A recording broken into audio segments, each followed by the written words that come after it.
Jueves 6 de noviembre, gracias por estar con nosotros en un programa más de Salud FM. Le doy la más cordial bienvenida totalmente en vivo desde el Hospital Mac Puebla y le invito a que se quede con nosotros los próximos 60 minutos para conocer lo más importante en temas de salud hasta el momento, además de una entrevista especial con el doctor Jorge Alberto Jiménez López. Él es cirujano oncólogo. Vamos a platicar del tema más allá del quirófano, obviamente de cómo ellos trabajan particularmente el cáncer de mama, pero también lo que hay detrás del cáncer, detrás del quirófano, que es todo este tema psicológico y emocional que tanto afecta a los pacientes que tienen esta enfermedad. Vamos a arrancar con lo más importante de la semana hasta el momento en nuestro resumen de noticias.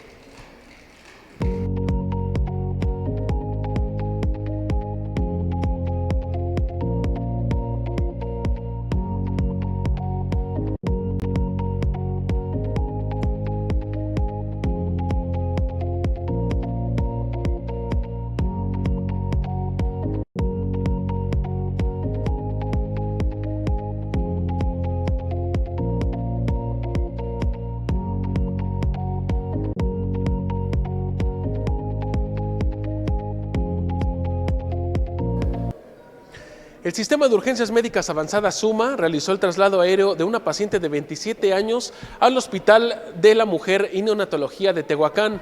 Como tal, la paciente presentó cefalea, lumbalgia y ruptura prematura de membranas, motivo por el cual llegó al Hospital General de Izúcar de Matamoros, pero al realizar esta valoración médica determinaron que debía salir urgentemente para una atención quirúrgica especializada.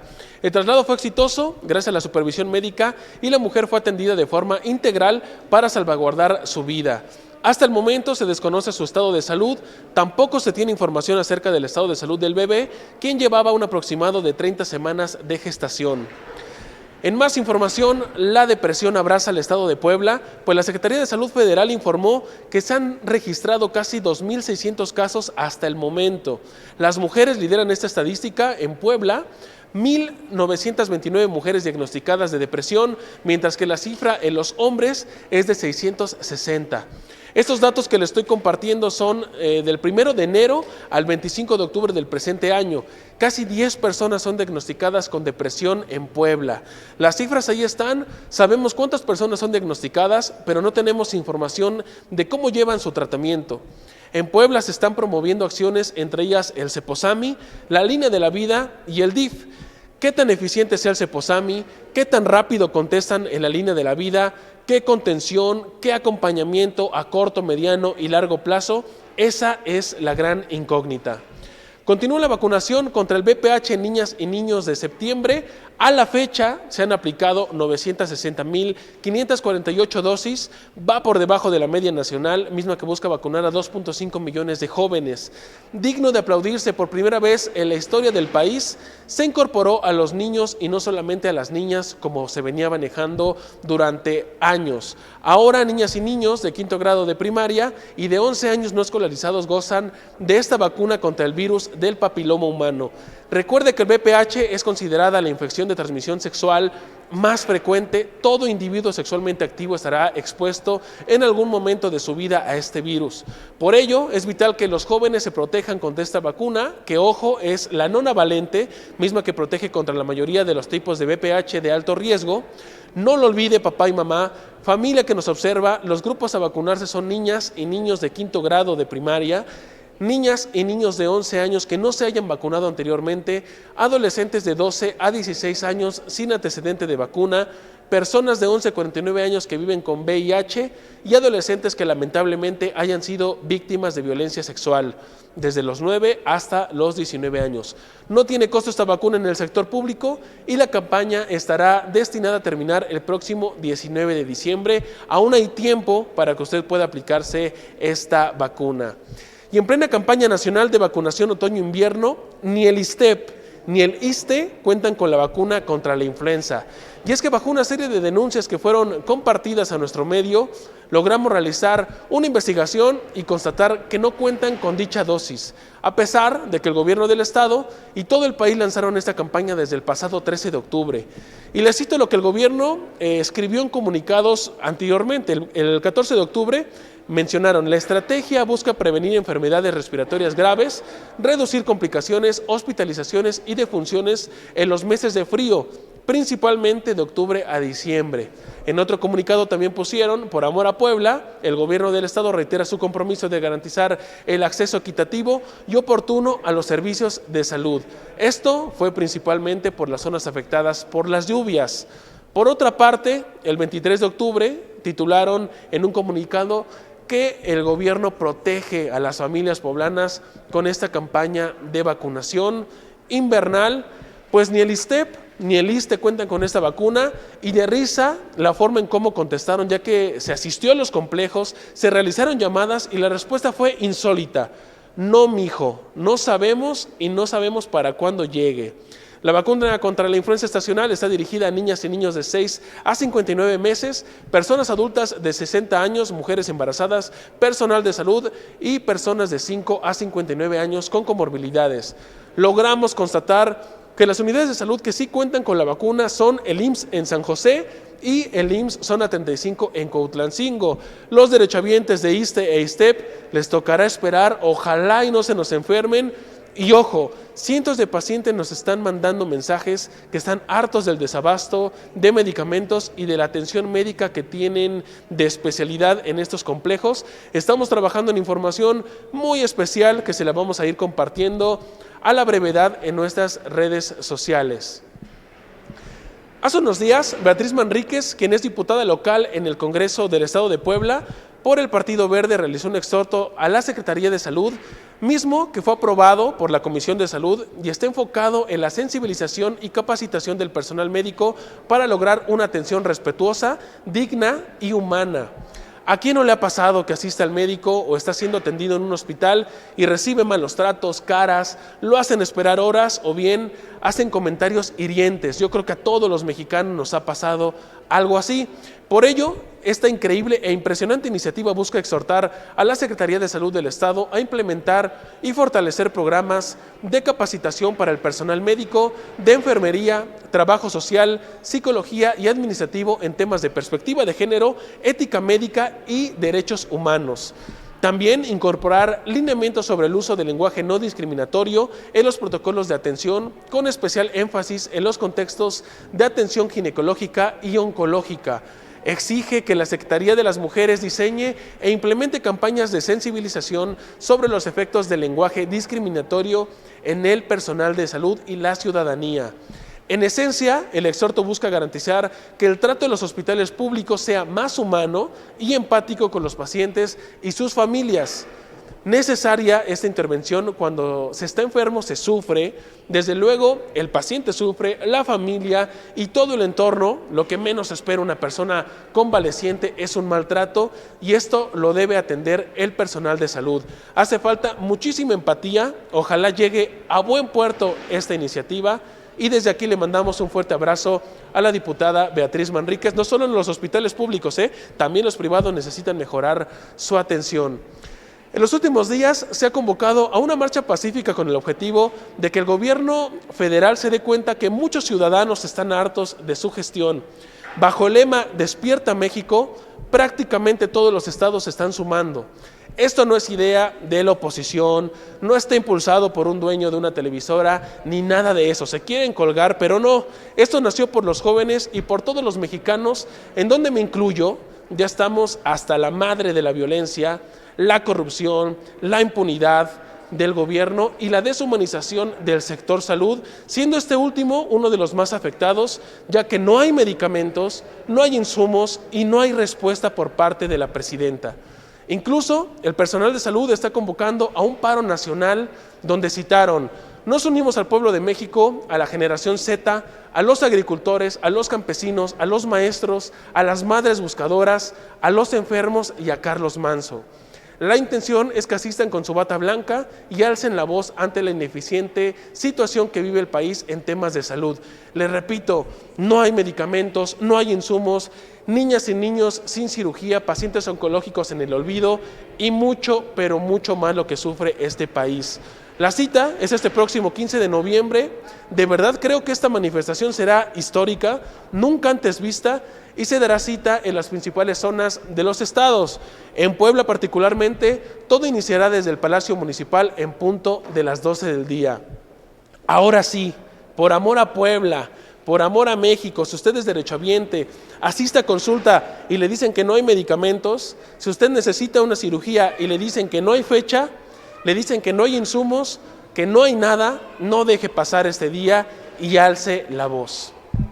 La oncología no es solo una especialidad médica, es un campo donde la dimensión humana del paciente y su entorno se vuelve absolutamente central. El cáncer no solo es una enfermedad que se opera o se trata con medicamentos, es una experiencia de vida que transforma a todas las esferas de la persona. Desde la dimensión emocional y psicológica, la montaña rusa de diversos tratamientos, el rol de la familia, el aislamiento social, etc. Hoy tenemos el honor de platicar con el doctor Jorge Alberto Jiménez López, quien es cirujano oncólogo, mismo que abordará con nosotros la actualidad del cáncer y cómo lo resuelven siendo cirujanos, además de toda la batalla titánica que vive un paciente más allá del quirófano. No se lo puede perder a continuación. Hasta el momento usted está informado, esto es lo más relevante de la semana en temas de salud. No se descuide, cuide mucho su salud. Recuerde que si quiere conocer más información de estos temas en particular de salud, recuerde que nos puede seguir a través de todas las redes sociales. Aparecemos como Salud FM y ahí va a encontrar la realidad de lo que está pasando en el sistema público, en el sistema privado, diagnósticos, prevenciones, muchísima información con médicos especialistas, así que no se puede perder todo el contenido que tenemos preparado para usted. Vamos a una breve pausa y ya regresamos con más aquí en Salud FM, totalmente en vivo desde el Hospital MAC Puebla. Creo, Centro de Retina y Enfermedades Oftalmológicas, con personal capacitado y más de 5 años de experiencia en la atención y tratamiento de padecimientos oculares. Los servicios que ofrecemos son examen de la vista y graduación de lentes, valoración y consulta oftalmológica. Si necesitas estudios de imagen, contamos con un servicio de tomografía de coherencia óptica, de mácula, nervio óptico, células ganglionares, segmento anterior y ángulo iridocorneal. Contamos con campimetría visual para el diagnóstico de glaucoma y enfermedades neurológicas, ultrasonido ocular y cálculo de lente intraocular. También contamos con el tratamiento de rayo láser. Recuerda que tu salud visual es importante. La recomendación es acudir al menos una vez al año a una valoración oftalmológica y conocer la salud de tus ojos. Te esperamos.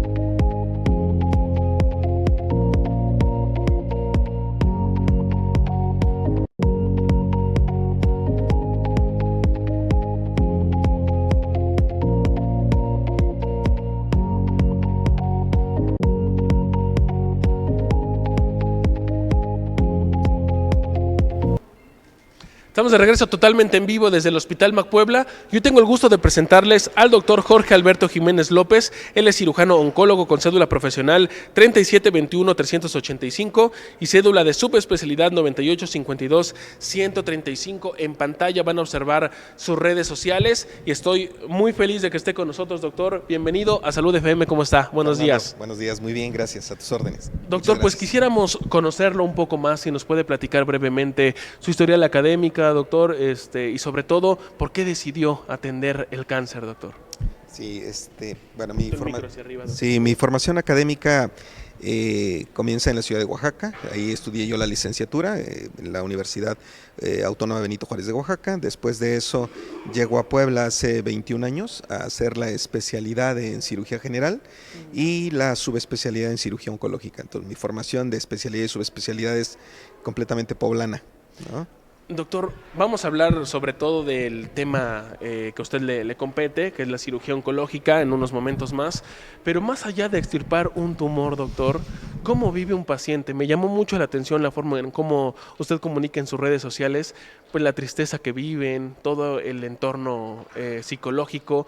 ¿Qué hay más allá de extirpar un tumor, doctor? Sí, mira, el punto es que precisamente en la formación académica oncológica no hay un enfoque psicológico, no hay un enfoque a la salud mental del paciente o de la paciente que vive el proceso de un cáncer.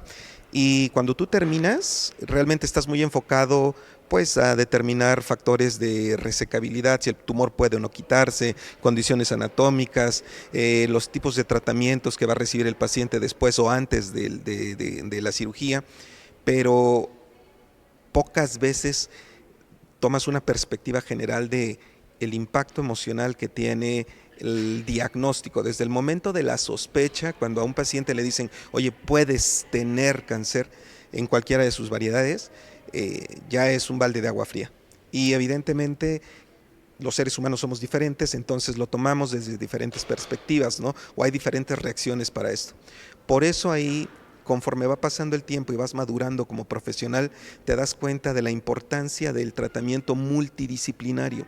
El tratamiento multidisciplinario donde el enfoque de la atención física, pero también emocional, mental del paciente es fundamental para decidir adecuadamente si va o no a un tratamiento, para resistir emocionalmente todo el proceso, todo el camino del tratamiento y después para recuperar la calidad de vida emocional del paciente, porque desafortunadamente el problema no acaba cuando le dices, estás libre de enfermedad.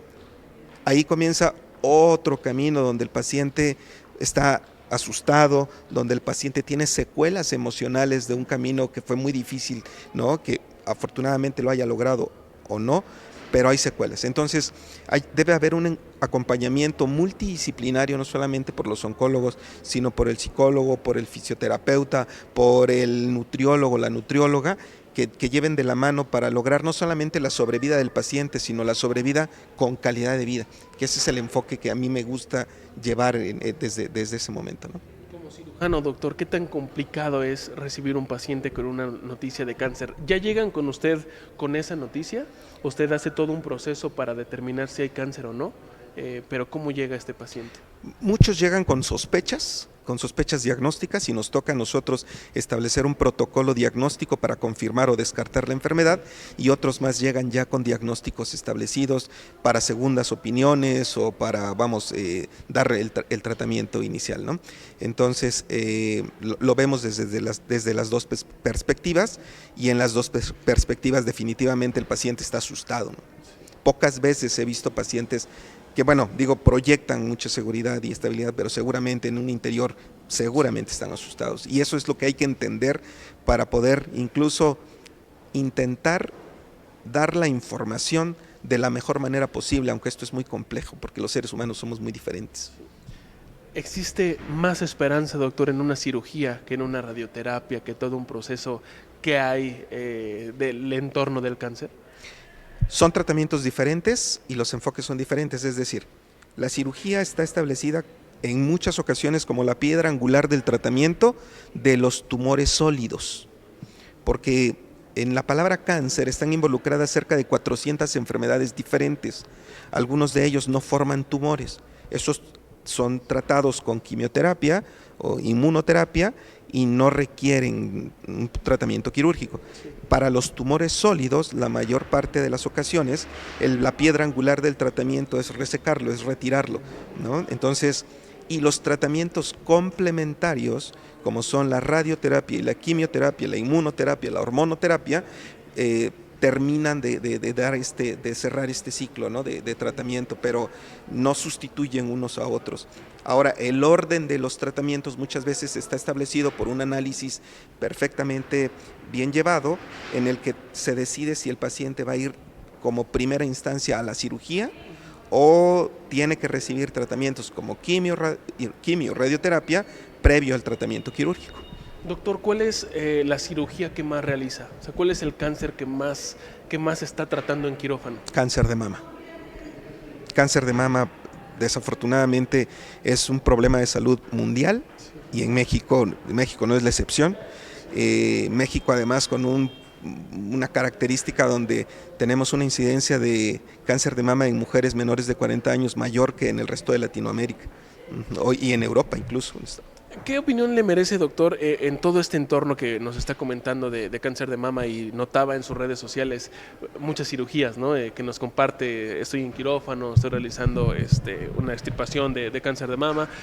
En esta parte, doctor, de que quizá ya no es necesario, no quiero sonar a que lo dejen de hacer, ¿no? Pero que ya el palpar, doctor, las autoexploraciones no queda ahí. O sea, que ya cuando una mujer siente una bolita, pues quizá ya puede ser o demasiado tarde o es un momento de urgencia, ¿no, doctor? O sea, se hizo muy viral en redes sociales recientemente de, a ver, la autoexploración no es como lo que muchos dicen de todos los días tócate o cada mes. O sea, no queda ahí el tema de un cáncer de mama, doctor. Sí, claro. Es importantísimo lo que acabas de mencionar porque es el enfoque que queremos, ¿no?, dar en general todos los médicos que atendemos cáncer de mama. Es cuando ya hay una bolita, finalmente ya hay millones de células en ese tumor, que eso es lo que es la bolita, es un tumor. Entendamos que lo ideal es identificar esta lesión antes de que sea una bolita. Y la manera en la que puede hacerse esto es realizando estudios de búsqueda intencionada como son la mastografía con ultrasonido o el ultrasonido en mujeres menores de 40 años. Esto va a permitir identificar lesiones que se vuelven sospechosas antes de que puedas palparla tanto la paciente como el mismo médico y los médicos que estamos entrenados en la búsqueda intencionada en la clínica. Entonces, esos son los momentos ideales. Ojalá que todas las pacientes que diagnosticamos estuvieran en esta etapa en el momento de su diagnóstico, porque esto permite tratamientos mucho menos radicales, mucho menos invasivos y que a futuro repercuten en una mayor calidad de vida. ¿Existe, doctor, alguna mujer como tal que se repita, me refiero a genética, comorbilidades, algo que pueda desencadenar el cáncer, o a cualquier mujer le puede pasar? Bien, hay factores de riesgo que identificamos. Lo que acabas de mencionar como hereditario, ¿no?, la genética, del 100% de casos de cáncer de mama, se atribuye que el 10%, es decir, de 100 mujeres, 10 de ellas tienen una condición hereditaria, un gen mutado que se identifica. El 90% son casos en los que ellas son la primera mujer en su familia que lo presenta. A esto se le denomina el grupo esporádico. Y entonces la frase que muy comúnmente nosotros escuchamos en el consultorio es: yo no pensé que esto me fuera a pasar a mí. Nadie en la familia ha tenido cáncer. Bueno, el 90% de los casos de cáncer de mama pertenecen a este grupo denominado esporádico. Sí, si en la mujer hay un familiar de primer grado relacionado, abuela, madre, con cáncer de mama, evidentemente este factor de riesgo aumenta. Factores de riesgo hay que identificarlos desde antes. Biológicamente el más importante, ¿cuál es? Ser mujer. La mujer desde que nace hasta que fallece por cualquier otra causa tiene un riesgo inherente del 12.9% por haber nacido mujer.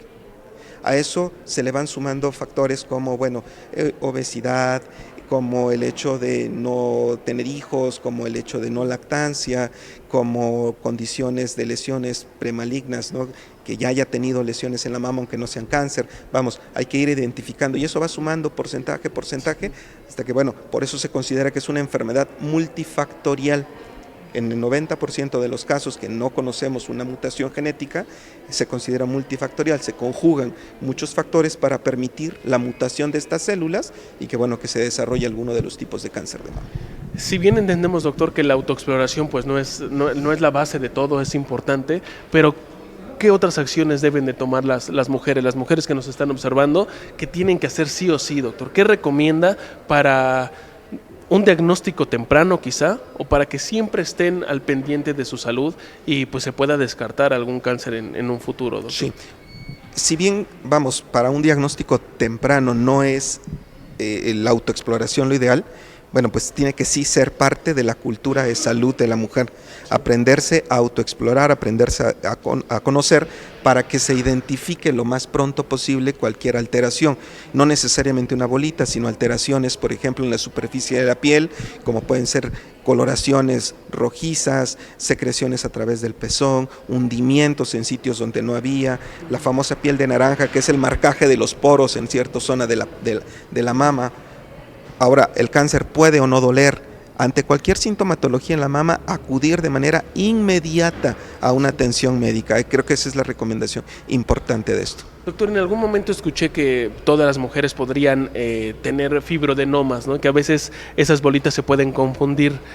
¿Cómo saber cuando hay que acudir al médico de inmediato y cómo identificar que quizá pues es algo natural del cuerpo? Sí. No, vamos.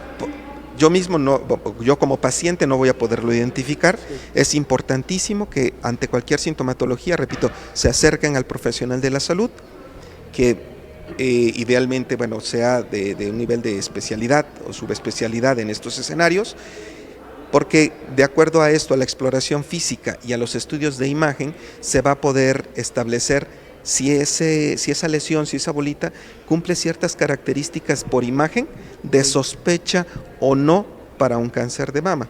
Si el radiólogo lo ve sin datos característicos, es decir, esta foto representa una bolita con características francas de algo benigno, bueno, ya el médico que está tratando a la paciente decidirá si a pesar de esto la paciente tiene más factores de riesgo que hagan que, se ve bien, pero mejor que le tomen una biopsia. O la otra, oye, no hay factores de riesgo, esta bolita se ve francamente benigna, la mantendremos en vigilancia. Son conductas que se toman de acuerdo a la personalización de cada paciente, porque los tratamientos y las estrategias se establecen personal, ¿no? O sea, es para cada paciente. Hablando específicamente, doctor, de la cirugía de cáncer de mama, ¿cómo es el proceso previo para llegar al quirófano? O sea, ¿es diferente en cuestión de estudios a una cirugía de vesícula, a cualquier otro tipo de cirugía? ¿Hacen un proceso diferente?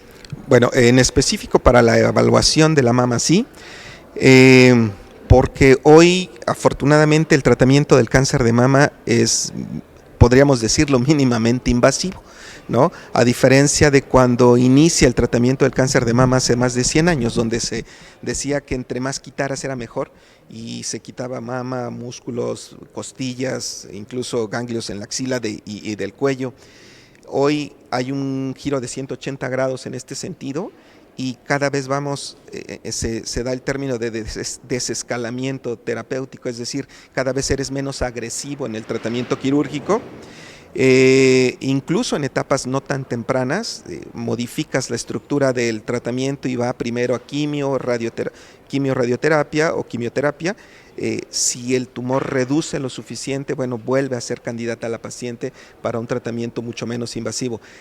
Por eso es que previo a la cirugía debe haber una evaluación muy precisa, específica de la lesión, es decir, si la lesión es única, si hay más focos en el sitio que contraindiquen un tratamiento preservador o que ponga en riesgo el control oncológico por preservar la mama, entonces sí debe haber una evaluación, pero hay una evaluación integral como en todas las pacientes, ¿sabes? Se hace una evaluación a nivel pulmonar, electrocardiográfico, su estado metabólico, estatus de coagulación, una evaluación integral por un médico internista o un cardiólogo si lo requiriera, que establecen un riesgo cardiovascular y con base a eso, si hay algo que corregir antes de entrar a cirugía, se corrige para que entre en las mejores condiciones posibles la paciente.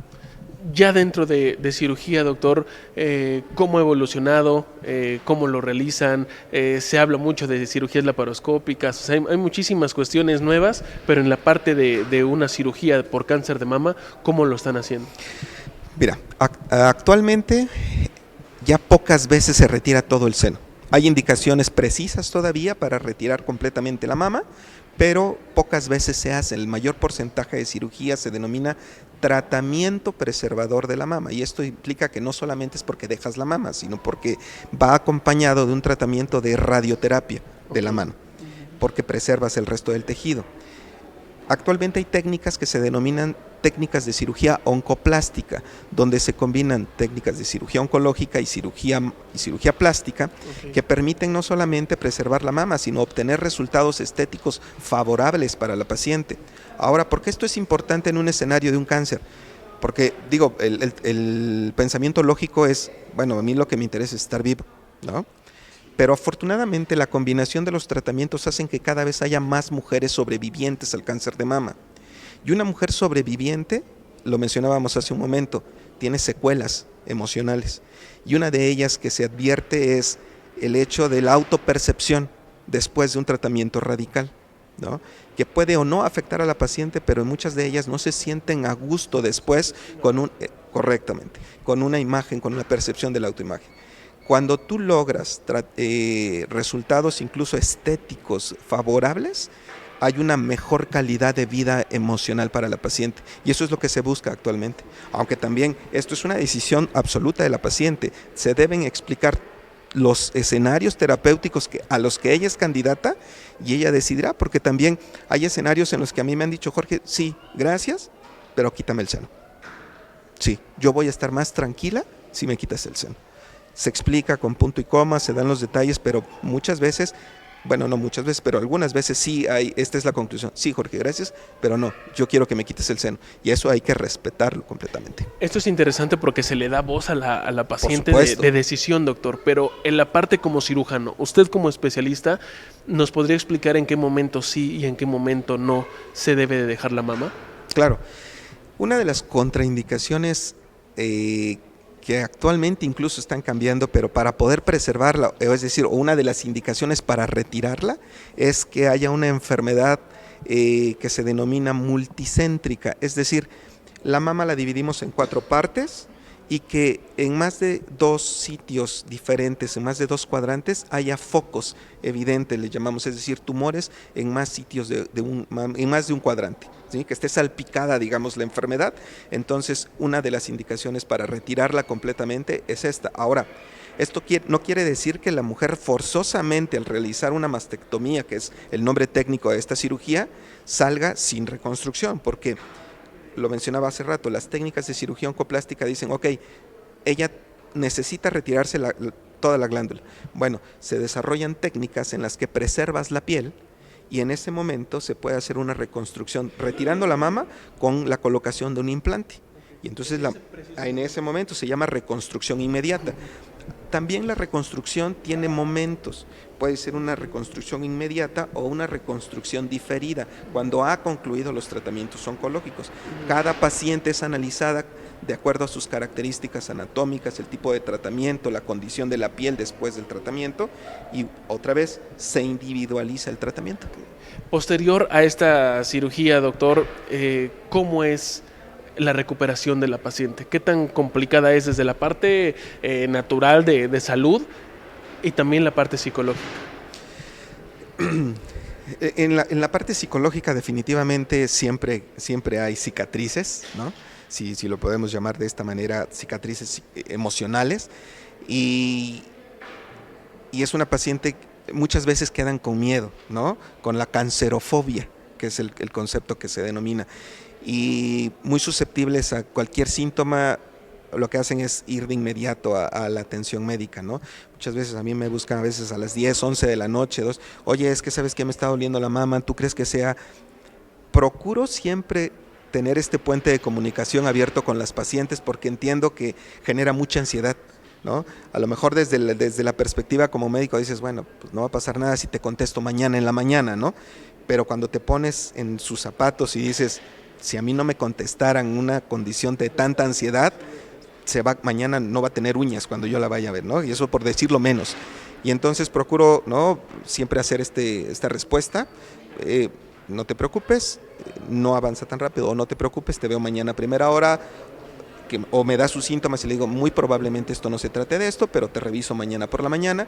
Okay. Trato de mantener este puente de comunicación, pero sí hay esta secuela emocional para la paciente.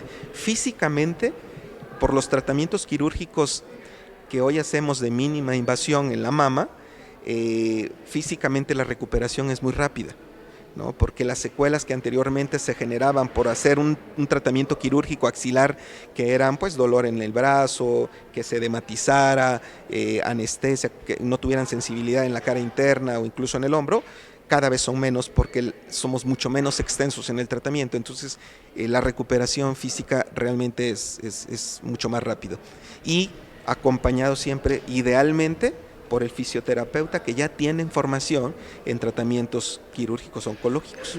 Doctor, una vez que ya se extirpó, ya la paciente está en recuperación, está en tratamiento, ¿puede volver a crecer algo? O sea, ¿pueden volver a operar a una mujer de cáncer de mama? Sí. Sí existe la posibilidad. A esto se le denomina recurrencia, y la posibilidad de una recurrencia va de la mano con la etapa en la que se diagnosticó la paciente. Es decir, a menor etapa, en una etapa más temprana, la probabilidad de que la enfermedad regrese es menor, ¿no? A mayor etapa, la probabilidad de que la enfermedad regrese aumenta. No, esto es una regla de oro en el sentido de que no forzosamente va a regresar, pero los porcentajes van en relación a la etapa en la que la paciente se diagnosticó y se trató la enfermedad de manera inicial.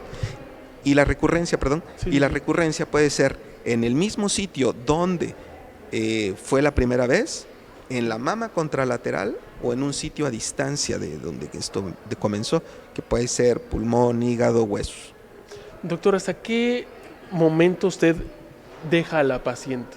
Me refiero a que ya no esté en contacto con ella, ya no asista a consultas, o toda la vida se queda con esa paciente en su atención. Mira, los protocolos marcan 10 años de vigilancia para la paciente cuando ha concluido su tratamiento.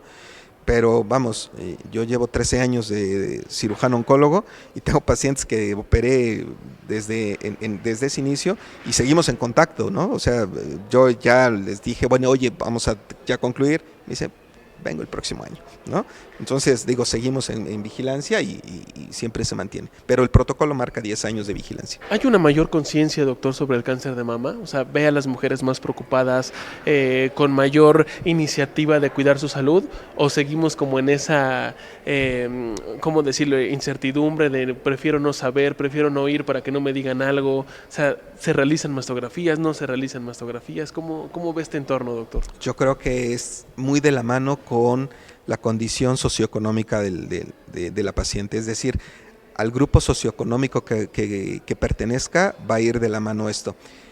Yo en mi ejercicio privado creo que los últimos 2 o 3 casos de cáncer de mama, no que me alegre que tengan un diagnóstico, sino es la hija que llevó a la mamá de la mano a hacerse una mastografía por esta concientización. Y fue en un segundo caso una mujer mayor que estando en un gabinete dijo, me voy a hacer de una vez mi mastografía, ¿no? Y en los 2 escenarios se diagnosticaron lesiones muy tempranas antes de ser palpables y que pudimos tratar de una manera maravillosa, ¿no? Con resultados maravillosos. Entonces esto es satisfactorio porque dices, bueno, hay un impacto, pero tanto en mi formación como en mi ejercicio profesional he estado en instituciones públicas donde sigues viendo casos de cáncer de mama tremendamente avanzados, ¿no? Y en el entorno social es porque no las dejaban ir a hacerse la mastografía, porque se los habían prohibido, porque cuidado y te van a ver a alguien desnudo, ¿no? O sea, también esto va de la mano al grupo socioeconómico y esto se refleja en una epidemiología, es decir, epidemiológicamente las etapas más avanzadas y el mayor número de muertes por cáncer de mama se da en países subdesarrollados, ¿no? O sea, esto se refleja ahí. Y México pues es eso, es un reflejo de la epidemiología mundial, pues. Y sobre todo, doctor, que el cáncer no es de inmediato, es tratar de hacer todo lo posible rápidamente, y en un sistema público pues parecería que retrasan mucho, ¿no? Sí, desafortunadamente hay colapso, ¿no?, de los sistemas de salud, y eso, no es de hoy, siempre ha existido un escenario así, donde si lo ideal es a partir del diagnóstico estar tratada en un par de semanas, bueno, pasan meses, ¿no?, en ocasiones para que reciban a veces una cita. Sí. Vamos a colocar en este momento las redes sociales del doctor Jorge Alberto. Quiero platicar con usted, doctor, de un tema especial. En su más reciente video me encantó, me atrapó, porque mencionó, se supone que tendrías que estar feliz, pero no estás feliz. O sea, una vez que ya le dijeron a la paciente, ¿no?, o al paciente, ya no tienes cáncer, no encuentra una felicidad, doctor.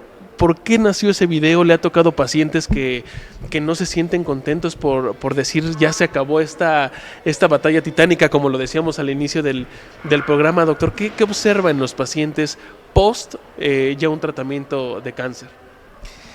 Bien, te lo voy a poner así. Yo creo que cuando yo salí de la residencia de oncología, si bien no era un insensible como tal, no tenía yo una visión clara de la situación emocional. Y no digo que ahora sea un experto porque no soy psicólogo, ¿no?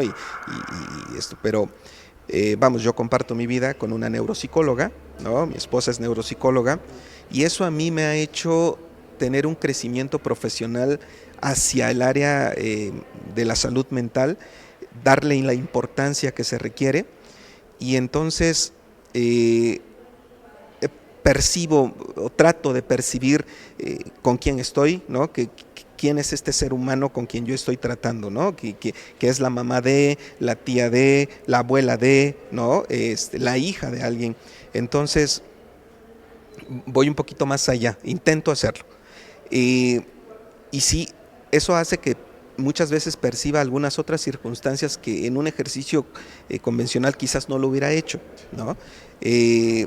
No quiero decir con esto que soy extraordinario, solo intento esta condición día a día. Es correcto, o sea, ir un poquito más allá de solamente decir, este es el tratamiento y nos vemos y te voy a operar, ¿no? Sí, claro. En este sentido. Por eso sí hay apertura y hay muchas pues historias de vida que me comparten en el consultorio, y muchas pacientes que han concluido su tratamiento sí me han hablado, me han hecho una cita, ¿no? Al consultorio de, oye, no me siento bien, ya, oye, pero ya no tienes cáncer, tranquila, disfruta la vida. No puedo, no me siento bien, ¿no? Y te das cuenta que la paciente está o en una condición de un trastorno de ansiedad o que está en un estatus depresivo, digo, con probabilidades, porque las mandamos con los profesionales de la salud mental para que confirmen, descarten o den un acompañamiento profesional, que esto es lo importante de entender, que para cada situación hay un profesional de la salud que puede ayudarlos, ¿no? El punto es atreverse a hablarlo, pero muchas veces esto representa incomodidad. Se sienten, o sea, el hecho de expresarlo, ella me decía, me hace sentir como una ingrata, porque ya me apoyaron, ya salimos de esto, mi familia estuvo, y ahora que yo no me sienta bien, ¿no? O sea, se siente como si ella no mereciera ese resto de acompañamiento, ¿no? Entonces sí, definitivamente hay estas circunstancias que lo vemos, no es poco frecuente, ¿no? Es poco frecuente que lo expresen, pero no es poco frecuente que lo vivan. Entonces es donde tratamos nosotros de, pues a veces hacemos preguntas dirigidas, oye, ¿y cómo te sientes ahora? ¿No? ¿Ya te integraste? ¿Ya estás haciendo deporte? ¿Ya?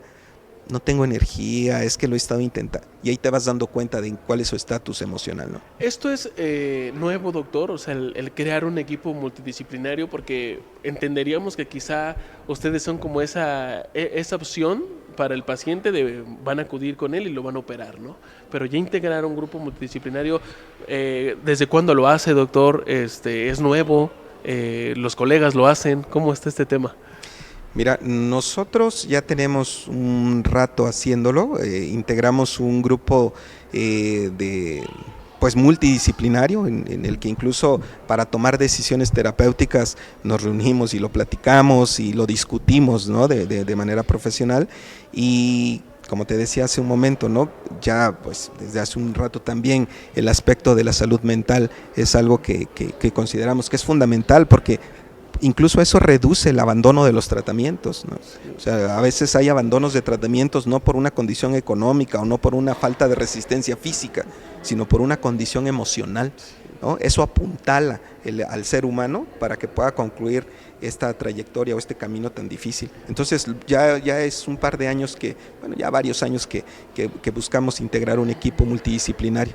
Y hasta culturalmente hablando, doctor, hay muchas personas que dicen, si a mí algún día me pasa algo, a mí me dejan, yo no hago nada, ¿no? O sea, sí. Esto se viene arrastrando desde hace muchos años. Sí, y es frecuente en la consulta, o sea, de la mujer mayor que además todavía con esta ideología o esta condición de la mujer mexicana o de la madre mexicana que pues que es la que come al último, la que se duerme al final, ¿no? De que si alcanza, pues que le den a ella. Pues si con esta misma ideología saben que no gasten, yo ya no quiero nada, yo ya estoy, ¿no? Y esta postura cuesta mucho trabajo también, pues romper esa manera de pensar, ¿no? Sí. Intentamos y bueno, repito, tratamos de que tengan este acompañamiento. Le aplaudo, doctor, esa intención de conectar con el paciente, porque en muchas ocasiones el paciente necesita sentirse entendido, valorado, que lo tratan con respeto, con humanidad, y eso también creo que lleva a buen puerto una cirugía y una atención, doctor, se lo aplaudo de verdad. El rol familiar, doctor, el entorno del paciente, ¿qué papel juega? La pareja, los hijos, la familia, tener un cuidador, ¿cómo está ese tema? Sí, es fundamental para todo, para mantenerse físicamente, ¿no? Porque vas a depender muchas veces de alguien que te pase el vaso de agua, ¿no? Sí. O sea, la familia juega un rol fundamental. Yo siempre les repito a los pacientes, esto va a ser un trabajo en equipo, ¿no? O sea, de aquí para acá, este es el equipo, cuentan con estos oncólogas médicas, patólogas, radioterapeutas, fisioterapeutas, o sea, este es nuestro equipo que ponemos a tu disposición y tú tienes a tu equipo, ¿no? Y está, bueno, pues la familia o las redes de apoyo que ella tenga, ¿no? Sí. Y que desafortunadamente también en escenarios de este tipo de enfermedades se dan abandonos, se dan situaciones muy tristes, ¿no? Que puede vivir un paciente, y es donde entran personal tan valioso también, por ejemplo, en las instituciones públicas como son las trabajadoras sociales, ¿no? Sí. Híjole, son también, ellas forman representan un puntal para estos pacientes tremendo. Para una atención psicológica, no nada más el paciente, sino también su red de apoyo deben de estar presentes, ¿no, doctor, en esas atenciones? Sí, finalmente, por ahí una amiga nuestra que es también psicóloga nos decía que este tipo de enfermedades también son como una granada de expansión, ¿no? No solo afectan ahí a la paciente que te revienta, sino es ahí y a todo el entorno, incluso social, porque te decía yo hace un momento, México tiene un índice alto de mujeres jóvenes con cáncer de mama.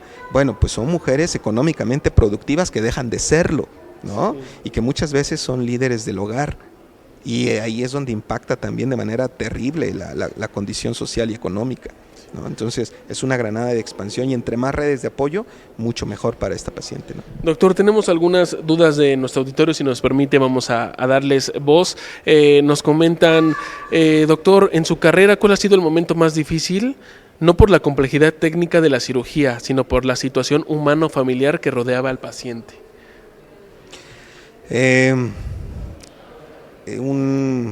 Me marca también un punto ahí, un paciente muy joven, 35 años, diagnosticado con un problema a nivel de colon. Creo que ese ha sido el momento más difícil porque cuando él llegó a la consulta acompañado de su esposa estaba embarazada, ¿no? Con todas las ilusiones de tener una bebé y esto. Y cuando nosotros hicimos o concluimos el abordaje diagnóstico, pues nos dimos cuenta de que no era una enfermedad temprana, era una enfermedad metastásica, y tener que dar una información de este tipo en su momento de vida, por su edad, en su momento familiar que estaba pasando, fue muy difícil, y la evolución de esa enfermedad para él fue terrible, fue terrible. O sea, son de esas veces que por protección muchas veces tratas de mantener una línea, pero no es tan factible, ¿no? Es muy difícil, pues, tener que acompañarlos en momentos tan complejos, pero bueno, pues se hace porque a esto nos dedicamos, ¿no?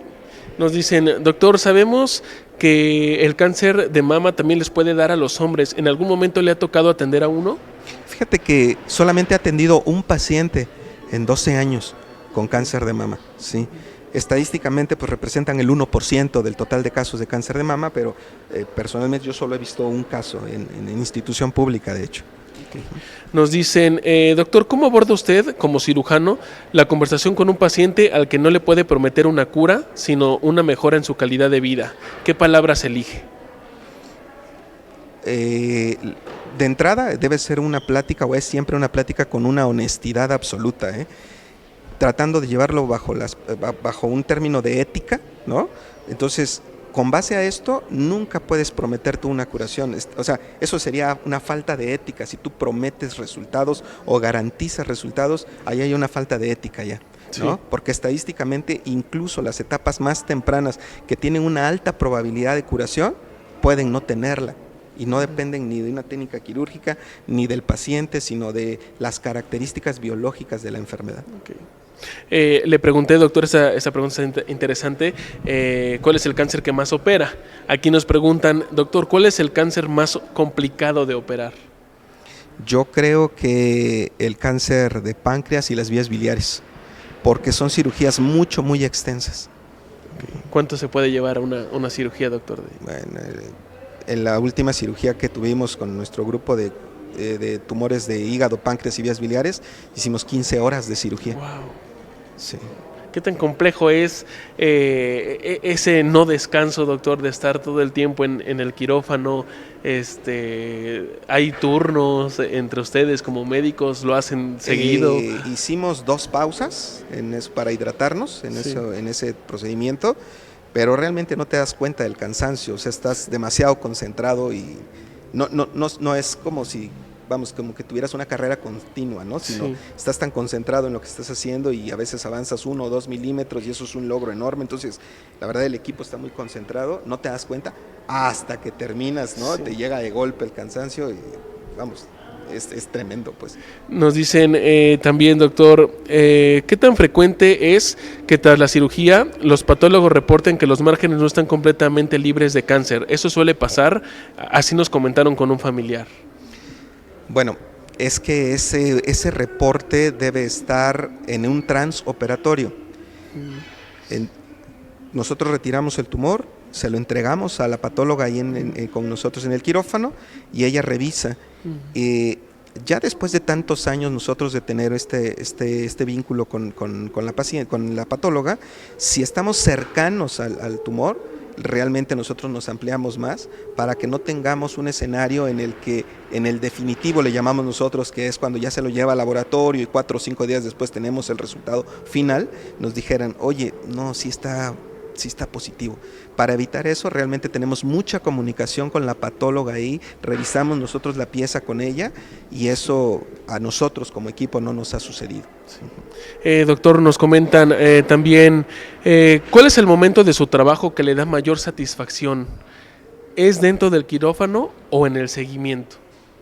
Es en el seguimiento cuando le puedo decir a una paciente, estás libre de enfermedad. Okay. Ese es el mejor momento que existe. Nos dicen también, doctor, ¿cuál es el mito más peligroso o la idea equivocada que la gente tiene sobre la cirugía oncológica? Que va a regar el tumor, que cuando se toque la enfermedad se va a regar. Creo que definitivamente eso es como algo muy frecuente. Oiga, y cuando me lo quite no se riega, si tienen cuidado de que no se riegue, esa es como... Nos dicen también, si pudiera ser solo un cambio para humanizar el sistema de salud oncológico en su país, en nuestro estado, ¿cuál sería?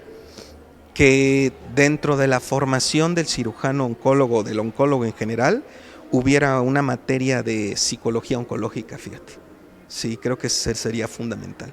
Eso estaría buenísimo, doctor, sobre todo porque dábamos una nota en particular de una diputada que mandó un exhorto a la Secretaría de Salud con el objetivo de humanizar un poco más al personal de salud, desde enfermería, trabajo social, cirujanos, todo el personal médico, para tratar de una manera más empática al paciente, ¿no? Creo que el paciente lo requiere, doctor. Sí, así de bote pronto se me ocurre esto, pero sí también hay que entender que dentro de la formación del médico es extenuante realmente, físicamente. O sea, física y mentalmente es extenuante, entonces creo que también deberían mejorar muchísimo las condiciones en la formación del médico, ¿no? Atender el aspecto psicológico del médico en formación, para que también él pueda, o sea, si tú no estás bien no puedes cuidar, esa es una regla de oro, ¿no? Procurar que quienes están formando en estas especialidades, pues también estén lo mejor posible desde el aspecto emocional para que aprendan a cuidar. Sí. Doctor, nos preguntan en dónde se encuentra, dónde realiza sus consultas, por favor. Sí, bueno, estoy en el Hospital Puebla, en el consultorio 1130. Excelente. Doctor, ¿con qué cerramos? ¿Con qué le gustaría concluir esta entrevista? Además, agradeciéndole su tiempo, la espera y que no sea la última vez que nos acompaña, porque creo que podríamos hablar muchísimo sobre este tema que en verdad es tan importante, que debemos todos de conocer, saber qué hacer, en qué momento acudir con ustedes, la prevención, un diagnóstico oportuno. Creo que es un tema muy grande, doctor. La recomendación es, hay que hablar sobre cáncer, saber que existe y bueno, pues acabamos de concluir el mes de la concientización, es a todas las mujeres la misma recomendación, mayores de 40 años, acérquense a hacer su mastografía y ultrasonido, menores de 40 años, hacerse su ultrasonido y sí establecer como la autoexploración como parte de su vida cotidiana. Doctor Jorge Alberto Jiménez López, cirujano oncólogo con cédula profesional 3721-385 y cédula de subespecialidad 98-52-135. En pantalla están observando sus redes sociales para que si después de esta entrevista ustedes requieren su intervención, puedan tener contacto directamente con el doctor Jorge Alberto. Doctor, muchas gracias. Gracias a ti, que tenga buen día a todo nuestro auditorio. Nos vemos pronto en más aquí en Salud FM el próximo jueves de 9 a 10 de la mañana. Y si quieren saber más temas de salud, no se pierdan de nuestras plataformas digitales, porque minuto a minuto estamos compartiendo lo más importante en temas de salud. Nos vemos el siguiente jueves.